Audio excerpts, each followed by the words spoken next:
तो लागत ना कि बड़ी लेट हो सही में। हमनी के तो माई बाबूजी विदा करत हो पढ़ाई करे खातिर, लेकिन इन्हें हमनी के कौन पढ़ाई करत जाए ई तो हमनिए के पता बाटे। तोरो बॉयफ्रेंड आ जाइए वाला बा? हां बुलाइले भाई। अच्छा ठीक बा, तो हाँ दोनों लोग साथ ही आई लोग जा। चलो तब कहाँ बोले ले? बस पूरा तो हम तो पूरा तरह बोले ले। हाँ उधरे चल चलो आओ और इधर बढ़ के देखे काइल बन जाए।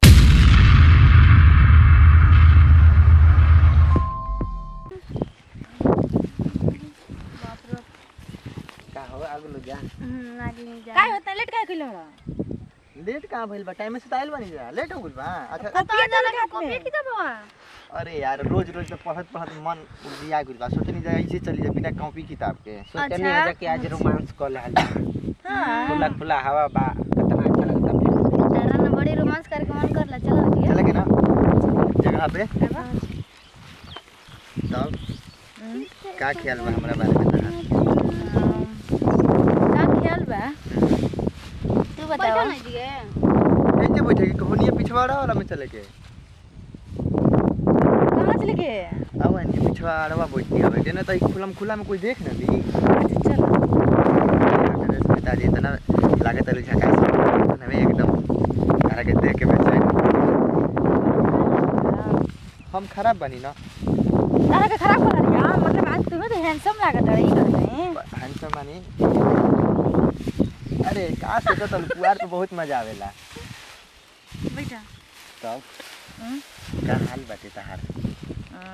जैसन भी बा बेकार बा। काहे हो करे जा? का हो गइल बा कि बेकार बा? जतारा नइखे बनल का सवेरे सवेरे? ना नहीं के बनल।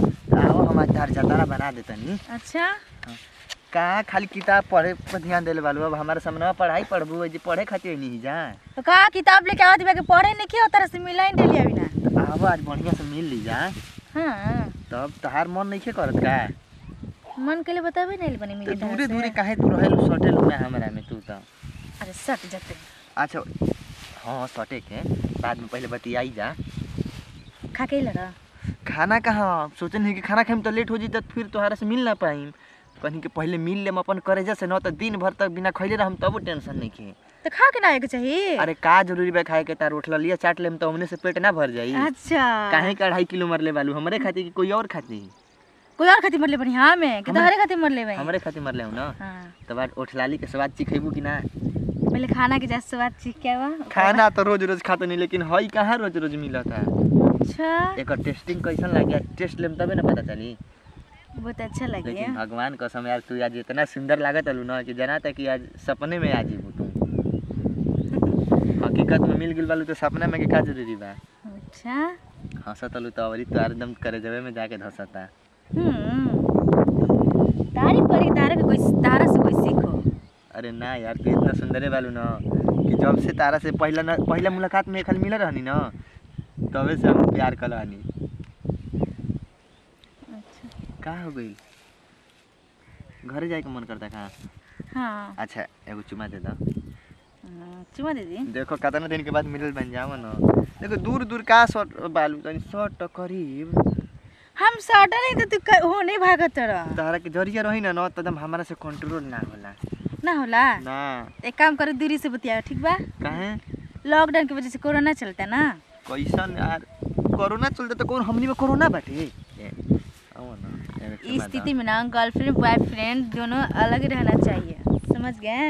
अरे यार जहाँ कोरोना सोरोना कुछ नहीं के मोदिया वो सही झूठिया का लॉकडाउन लगा दिल बा। एगो चुमा दो ना। अच्छा लो आवा ना तो अपन चल गए होने बॉयफ्रेंड साथे जाना तो मानो कैसे जान तोड़ा सुना है नहीं ना कि लॉकडाउन लग गई ना तो स्कूलिया बंद होगी। तब बताओ कैसे मिलल जी? बतावा।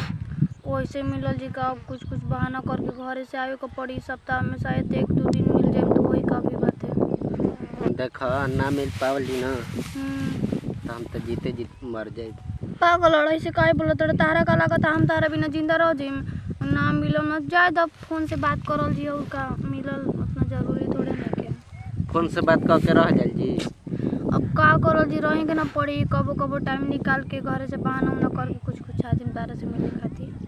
तेरा कितना अच्छा लागत रहा स्कूल में मिलत रहनी है जाता अब छुप छुप के मिले के पड़ी का करब मोदी जी धक लॉकडाउन लगवा देना ना ऊपर से स्कूलियो बंद हो गता थे जाए दो लॉकडाउन लगा देना चाहे कुछ हमने के छुप छुप मिल ले जाई।